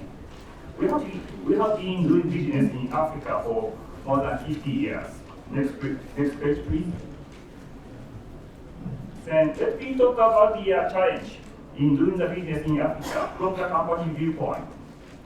We feel the issue around the regulatory and institutional framework, such as safety issue, infrastructure issue, slow service, corruption, and so on. Especially, corruption and transparency is one of the biggest challenges. And we really want G to be improved. And furthermore, we need a good finance and insurance to promote the business in Africa more aggressively. On the other hand, some of the listed challenges can be overcome through the power of ICT. I will explain the case example later on. Next, please. Next, we are, as a Japanese company, we like to contribute to Africa by working very hard in Japanese way, which means respecting the diversity of culture and custom and value of Africa, having the same view with African people, providing a high quality product and service, and having a good and deep partnership with African people, including the training. Through the business activity, we like to realize mutual prosperity and thus contribution to the social inclusion in Africa. As a result, car theft was reduced 80% in Argentina and crime rate reduced 30% in India. Next, please. Our biometric technology are also used in the citizen service, such as national ID in South Africa, state ID in Lagos, Nigeria, voting ID in Bolivia. Furthermore, by using face recognition, one-stop immigration and custom clearance can be achieved at the Hong Kong and Macau borders. Please.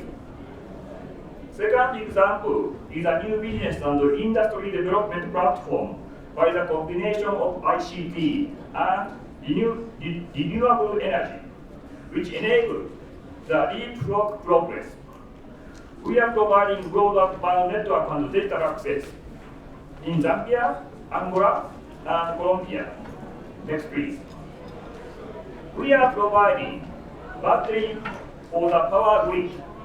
In addition, by combining the battery with solar power, we can supply the energy even at the off-grid area, such as the mobile network base station. At the lower part of the slide, you can see packaging solar panel at the roof and lithium-ion battery, as well as the mobile network equipment together into the container. We can easily make container-type mobile clinic, office, school, and industrial workplace. We can just carry this container to the rural area. Next, please. The last slide is a case in Mozambique. There are no banking account or banking branch office at this area, and residents don't have the banking account. Only cash-based transaction was available, but there were many challenges, such as a theft, no money saving method. By implementing e-money by smart card and tablet, now they can have a more transparent financial transaction. Deposit the money into the smart card and more planned use of the money. So by combining mobile network and data access, renewable energy, and e-money based on the fintech, we can achieve the most advanced business platform to promote the industrialization even at the rural area. In this area, they don't care about the legacy system. They can immediately implement the latest and greatest technology in leapfrog approach. Next, please. So, I believe Africa is the future of the world. Under the strong guidance and the support of Unido, African Union government, we have to make best effort to contribute to Africa. Let us work together. Thank you very much.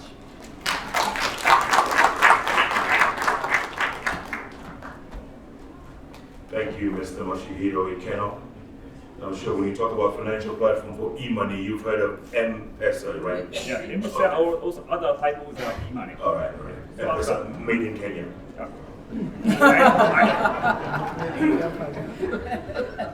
I respect it. Okay. Up next, Mr. Ichiro Ishii is the Senior Managing Director, Tokyo Marine Holdings and Tokyo Marine Nichido.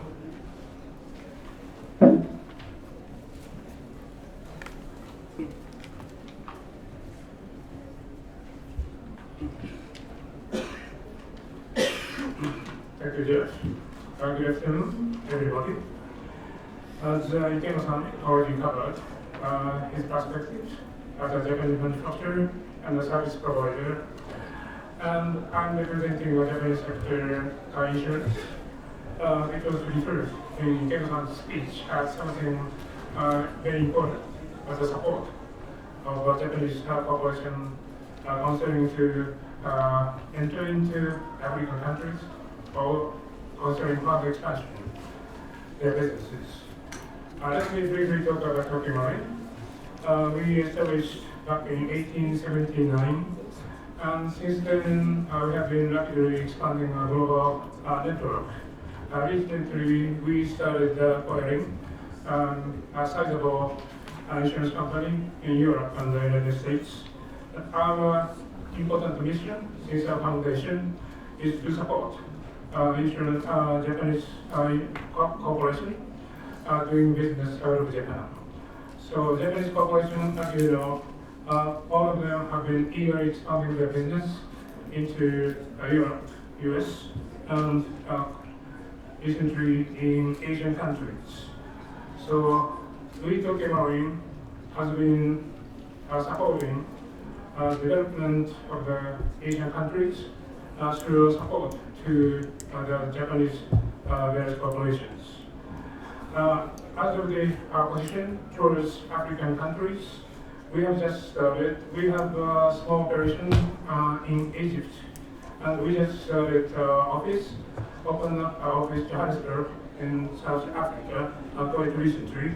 So as of now, we just started to provide support to Japanese population who is doing business in Africa. So far, we have been able to provide them relations support in 30 countries through the mechanism of fronting through local African companies. So, needless to say, insurance is something very important as a social infrastructure for those Japanese corporations coming into the American market. So, for example, when it comes to the project finance, without insurance support, lender cannot conclude the finance.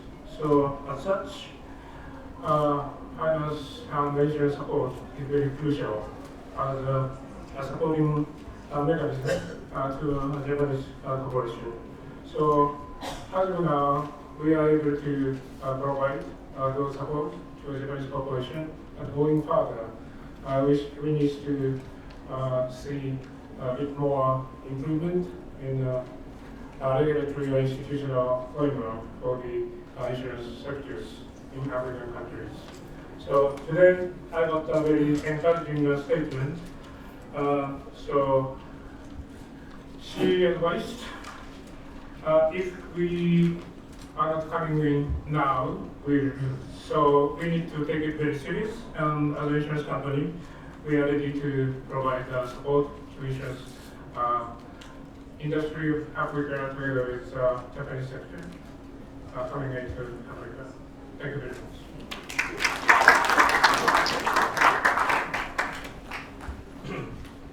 Thank you, Ricky.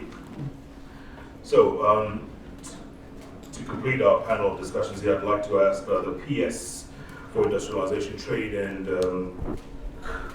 Commerce Cooperatives, Ms. Correa. You just join the panel over there, and then we'll go straight into Q&A, all right? Because we heard the speech earlier on. Thank you.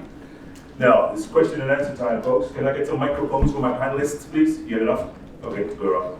All right. Now get your questions ready, because this is the moment we've been asking for. This is the moment you can engage private sector. But Phyllis, let me start with you. It's either Phyllis or PS Career, because you heard what Japanese private sector say. The two biggest issues affecting Africa, Kenya and also, corruption and insecurity. Thank you very much for that question, Jeff. On the challenges that are being raised about what affects business in East Africa or Kenya specifically. And you mentioned one of them as corruption, which is something that we can't run away from. It's a fact that corruption is a big challenge. We look at the Transparency International reports and what they say about our countries and the challenges of corruption. And what happens with corruption is that it impacts on attraction of investors into the continent. Because people look at the continent and they're scared to come and do business because they're not sure what the cost will be, because they have to factor in a cost that sometimes they cannot see. What are we doing about it? Because I think that is what is critical, because it's a challenge that is a reality. As a country, we recognize that corruption is a key problem, and we have a number of laws in place to try and address the issue of corruption. One of the most recent developments that happened this year is that we've been having legislations to deal with corruption from the government angle, but there is now a bribery bill in our parliament in Kenya that is going to address the issue of corruption from the private sector, where there will be repercussions even to the private sector when they participate in corruption. If you don't mind. So there will be repercussions even to the private sector when they participate in corruption. So this is one of the steps in terms of legislation and policy of what we are trying to do to address the issue of corruption. But at individual company levels, the Kenya Association of Manufacturers hosts the Global Compact Network in Kenya, which is a network that looks at issues of responsible business practices, issues around the environment and corruption, human rights and labor rights. In regards to corruption, what we are doing, we are trying to get companies to sign up to a code of ethics to ensure that they have ethical practices within their businesses. So far in Kenya, we have almost 600 companies that are committed to have ethical practices within their businesses. And we are going beyond the signing of the code to train these companies to come up with systems within their businesses that address the issues and the challenges relating to corruption. Okay, Phyllis. So we're trying to Phyllis, 600 out of how many? 600 out of quite a number, but in Africa, we're actually the biggest network in the entire African country. Okay, yes, Korea. I'm sure you hear this all the time. They say you people are corrupt.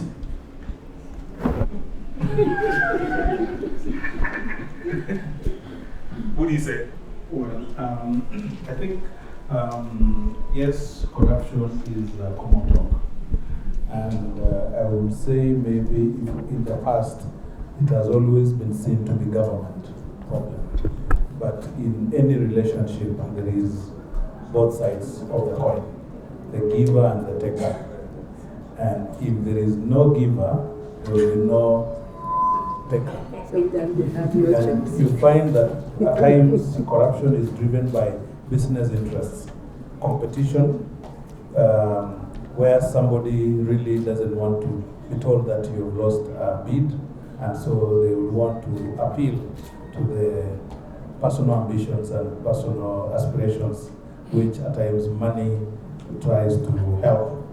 But the approach now that we have taken as government is that yes, as we increase transparency within government by putting up legal instruments to curb the corruption, increasing the level of transparency requirements for public officers.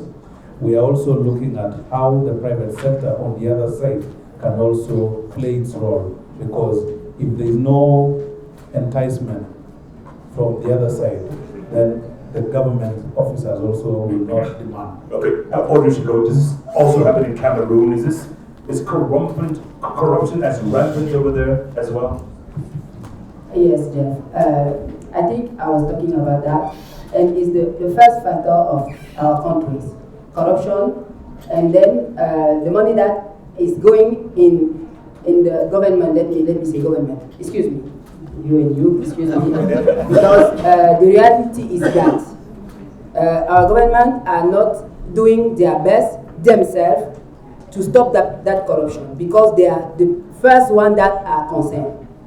So for me, is the government have first of all to do what they have to do, to not corrupt industrial or any entrepreneurship.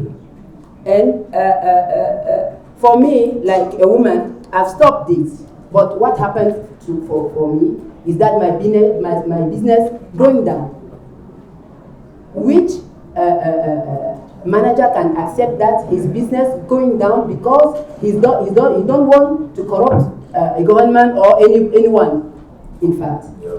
And I want to talk about security, because no one has talked about it. Today, security is not only the African problem. The security is become the world problem. So maybe the one that have made that on insecurity in Africa today have seen what is happened when it's become to their countries. I'm sorry, I'm like that. Absolutely, it's a global issue. Good point, Audrey, good point. Okay, Minister Meles, let me ask you real quick. There are some countries that are willing to look the other way. No countries mentioned, but they look the other way and they still do deals.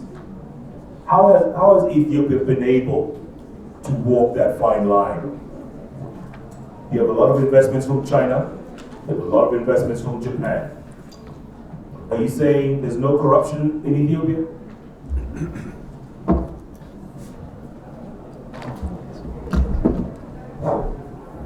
Thank you. There is corruption, but there are levels of corruption.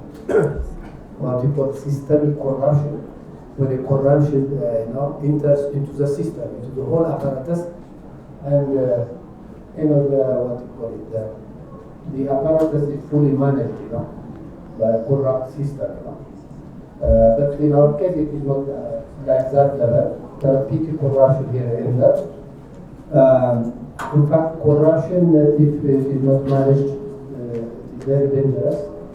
And in my view, and our government's view, is corruption as well as what we call rent-seeking.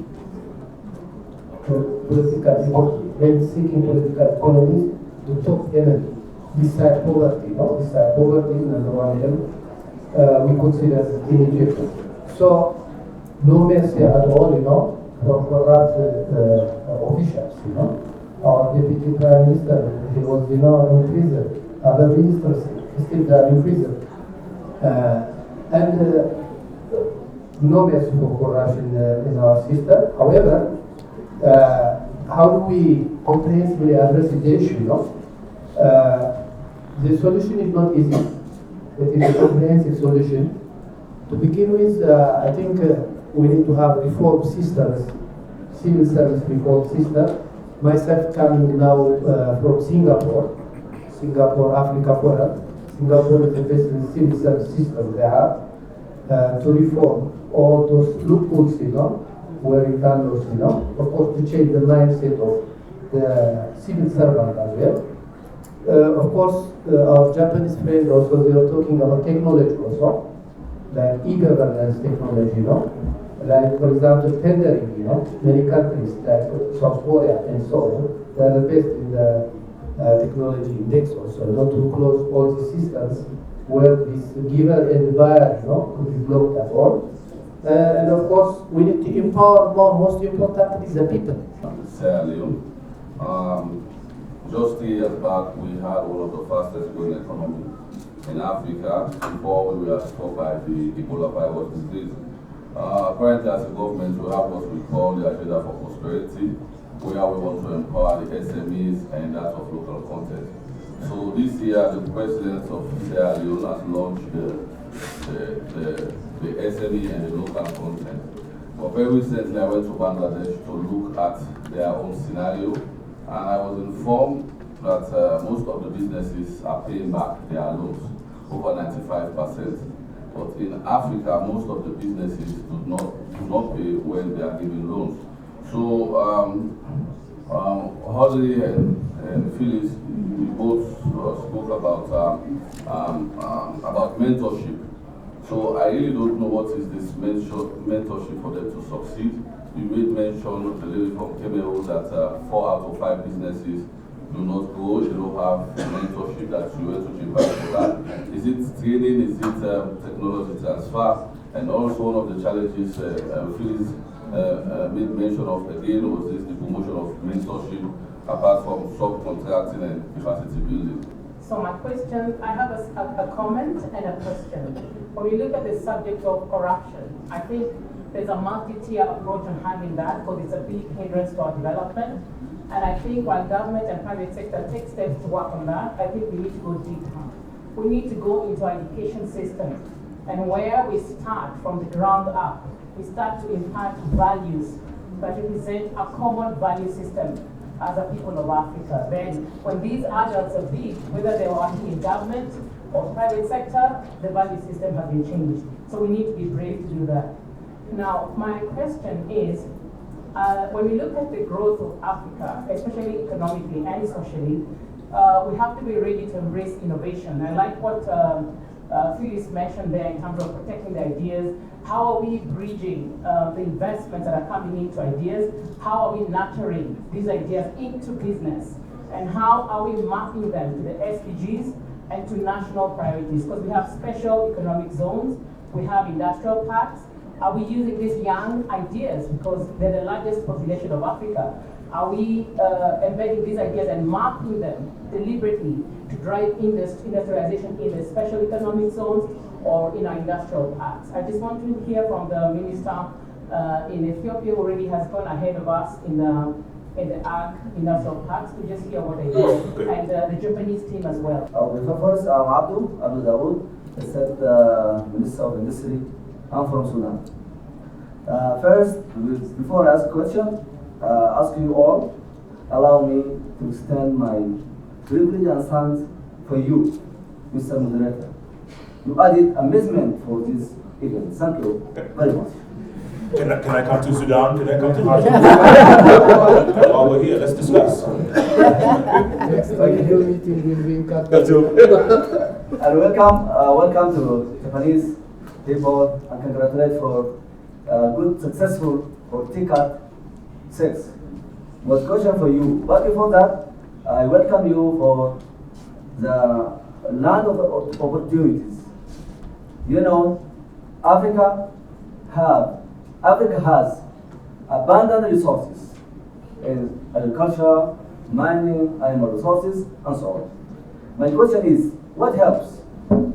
What helps Japanese might bring to Africa in 3 areas? Area number 1, technology, fund and capital, partnership. Thank you. Great, thank you, Mr. Minister. Thank you for your kind words. So what we're going to do now, ladies and gentlemen, we're going to give our closing remarks. I'm going to start with you here, Mr. Minister, because that question was directed at you, and then we'll go towards our left. Everyone, closing remarks. You have about 2 minutes each, okay? Mr. Minister, let's go. This is not. Yes, this is working. It's okay. I think it's working. Okay. Let me also comment to my sister from Kenya. By the way, Jeff, I'm very jealous about the Kenyan ladies. They are very entrepreneurial. Very dynamic. So this from an Ethiopian, my God. Have you been to Addis? It's a right common value system. By the way, what it scares me very much, the youngsters, who are in the school, who are graduates, they have this mindset of shortcut, for everything.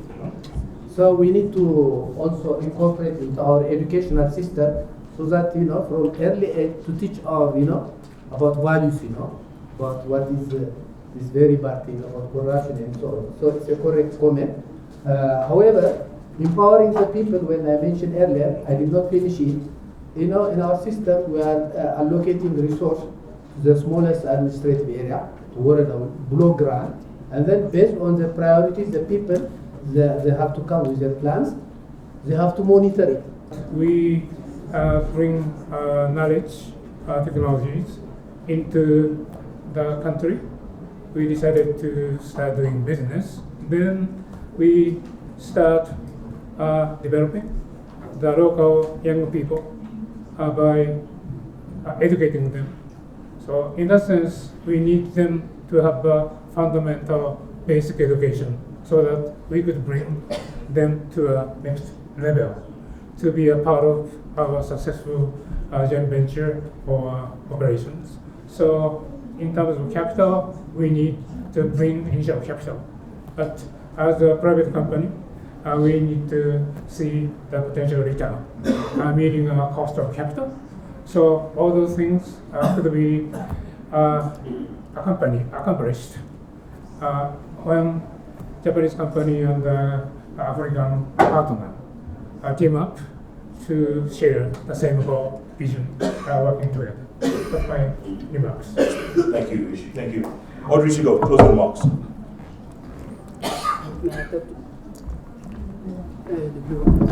Technology. Yes. May I talk in English, please? Yes, in you. French. Yeah. In French. In French, I'm. Si vous assistez. Merci beaucoup. Alors, je vais revenir sur la question de monsieur, sur ce que les Japonais peuvent apporter à l'Afrique. Alors, je vais rester sur l'apport technologique.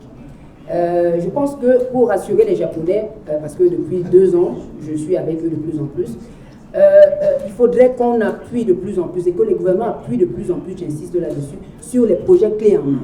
Parce que les projets clés en main sont des projets qui vont sûrement être faits. Donc, on va éviter plusieurs problèmes. Comme j'ai dit tout à l'heure, la corruption, on la met de côté, les détournements de fonds, on les met de côté, et donc on va directement sur le projet et on le voit. C'est quelque chose, on vous dit, je vous apporte ce verre, nous avons besoin de ce verre, il vous apporte le verre, il vous le pose là. Vous le voyez, le verre. Mais ce n'est pas de l'argent. Si on vous donne l'argent, allez acheter le verre. On n'est pas sûr que cet argent va arriver. Donc, vous-même les gouvernements, les Japonais sont prêts à arriver, mais je pense qu'il faut voir une autre approche. L'approche des projets clés en main, que ce soit sur les projets structurants ou les projets de partenariat privé. Ça va les rassurer et surtout changement de mentalité avec les Kaizen, c'est très important. Merci. Passionate. I'm sorry. Phyllis, I'm not going to let you follow that one right now, okay? Merci beaucoup, merci. Masahiro Ikeno, closing statements, please. Yeah, I agree with Mr. Ishii.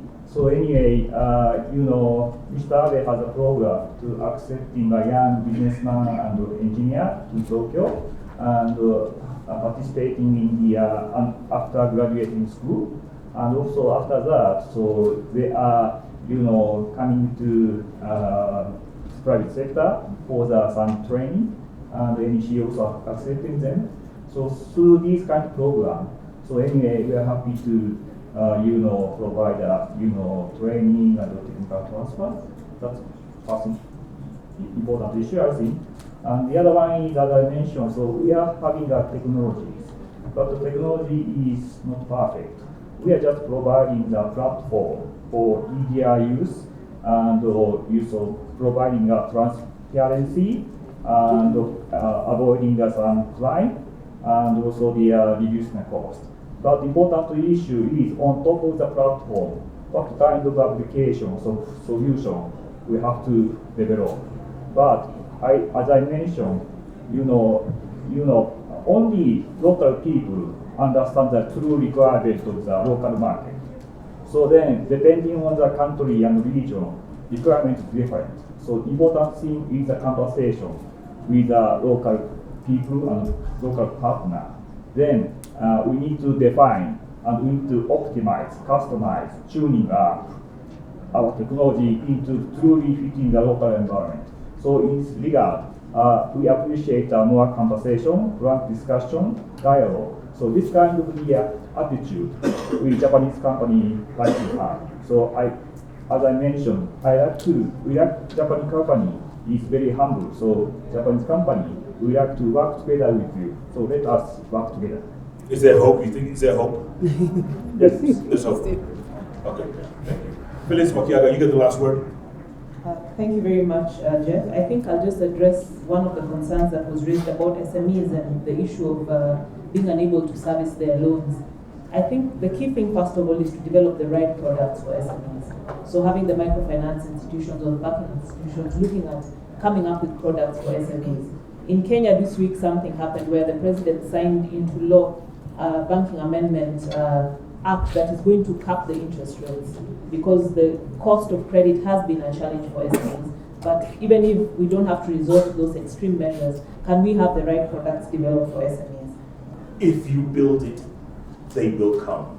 If we build these private-public partnerships, they will come. The investors, all those folks who are saying Africa is the continent of the future, they will come. Remember that. Thank you very much, ladies and gentlemen.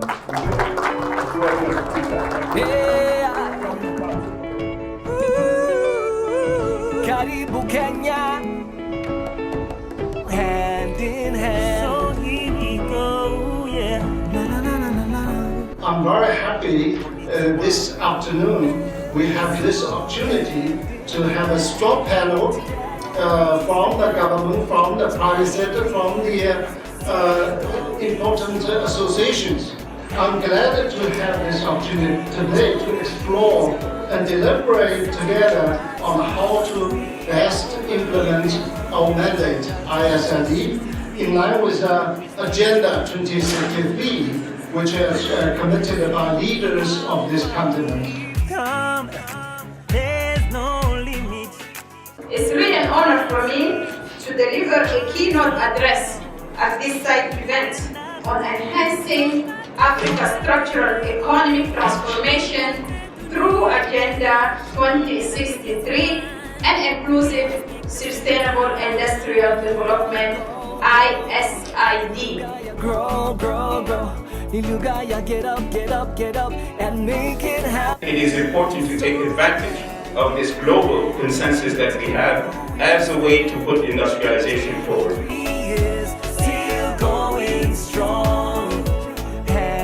We have the capacity building for the corporations, the boards, the implementers. We have the investor mobilization program and the resource mobilization program. This is already on the ground. We are now pulling every federal and regional actors, including developmental partners. In this regard, it is worth to mention that the Development Bank of Ethiopia has earmarked about $2 billion for leasing. Africa in the future, future of the world. Under the strong guidance and the support of Unido, African Union government, we have to make best effort to contribute to Africa. Let us work together. Matunda twayaona, shika kulia nami kushoto, kila mwamba ngoma. In this direction, I'm greatly surprised to see that the continent is doing tremendously good. Going strong, hand in hand, the journey. We are proud of our achievements in supporting industrialization around the world for our member states, and we look forward to having an even greater impact, but we cannot do it alone. Partnership is important. Partnership with the government, partnership with development institutions, partnership with the private sector associations is important for us. We're strong as united, as weak as divided. Suna jua binadamu sahau, we're reminded. For whatever, kuna afya bora.